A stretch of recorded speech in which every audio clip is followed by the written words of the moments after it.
रूस और यूक्रेन के बीच जल्द ही जंग खत्म हो सकती है। डोनाल्ड ट्रंप के राष्ट्रपति बनने के बाद से ही इसके संकेत मिलने लगे थे। इसी सिलसिले में अब अमेरिकी राष्ट्रपति डोनाल्ड ट्रंप ने बुधवार को रूस के राष्ट्रपति व्लादिमीर पुतिन और यूक्रेन के राष्ट्रपति जेलेंस्की से फोन पर जंग खत्म करने पर बातचीत की। ट्रंप की पुतिन से लगभग 1.5 घंटे बातचीत हुई। ट्रंप ने एक्स पोस्ट में कहा, हमने अपनी टीमों को तुरंत बातचीत शुरू करने के लिए भी सहमति व्यक्त की है।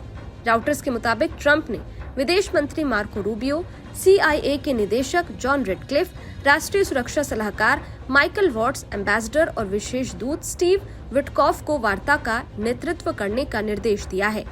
क्रेमलिन के मुताबिक पुतिन और ट्रंप ने लगभग 1.5 घंटे तक टेलीफोन पर बात की और मुलाकात पर सहमति जताई। अपनी बातचीत के दौरान पुतिन ने ट्रंप को मॉस्को आने का भी निमंत्रण दिया है। यूक्रेनी राष्ट्रपति जेलेंस्की ने कहा है, मेरी अमेरिकी राष्ट्रपति डोनाल्ड ट्रंप से बात हुई। इस बात पर जोर दिया गया कि दोनों देश मिलकर रूसी आक्रामकता को रोकने और एक स्थायी विश्वसनीय शांति सुनिश्चित करने के लिए अपने अगले कदमों की रूपरेखा तैयार कर रहे हैं।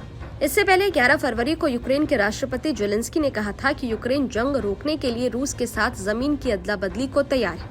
ब्रिटिश अखबार द गार्जियन को दिए एक इंटरव्यू में जेलेंस्की ने कहा था कि अगर ट्रंप रूस और यूक्रेन को एक मंच पर लाने में सफल होते हैं तो ये मुमकिन है। जेलेंस्की ने यह भी माना था कि बिना अमेरिकी मदद के वो जंग नहीं लड़ सकते। उन्होंने कहा कि कुछ लोग हैं जो ये कहते हैं कि यूरोप अमेरिका के बिना भी यूक्रेन की हिफाजत कर सकता है, लेकिन ये सच नहीं है। अमेरिका के बिना यूक्रेन की सुरक्षा संभव नहीं है। यूक्रेन ने अगस्त 2024 में रूस के कुर्स्क पर हमला करके लगभग 1300 वर्ग किलोमीटर इलाके पर कब्जा कर लिया था। हालांकि रूस ने पलटवार किया और खोई हुई लगभग आधी जमीन को हासिल कर लिया है। हालांकि जेलेंस्की ने कहा है कि यूक्रेन का अभी भी एक बड़े रूसी इलाके पर कब्जा है। वो इसका इस्तेमाल रूस के साथ डील के लिए करेंगे। जेलेंस्की ने कहा है कि हम उनके जमीन के बदले अपनी जमीन हासिल करेंगे। हालांकि उन्होंने ये नहीं बताया कि बदले में यूक्रेन रूस के कब्जे से कौन सा इलाका मांगेगा। जेलेंस्की ने इस सवाल के जवाब में कहा है कि उनके लिए हर यूक्रेनी जमीन अहम है। फिलहाल उन्होंने किसी खास जगह के बारे में नहीं सोचा है।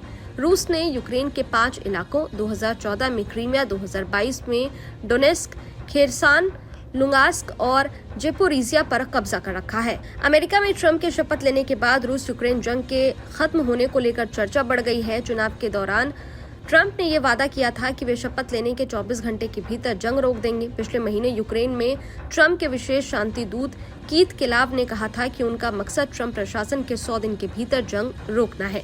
इस वीडियो में फिलहाल इतना ही। ये वीडियो आपको कैसा लगा कमेंट बॉक्स में जरूर बताइएगा। बाकी देश और दुनिया की तमाम खबरों के लिए देखते रहिए न्यूज नेशन। शुक्रिया। न्यूज नेशन अब व्हाट्सएप पर खबरों के ताजा अपडेट के लिए न्यूज नेशन के इस QR कोड को स्कैन करें।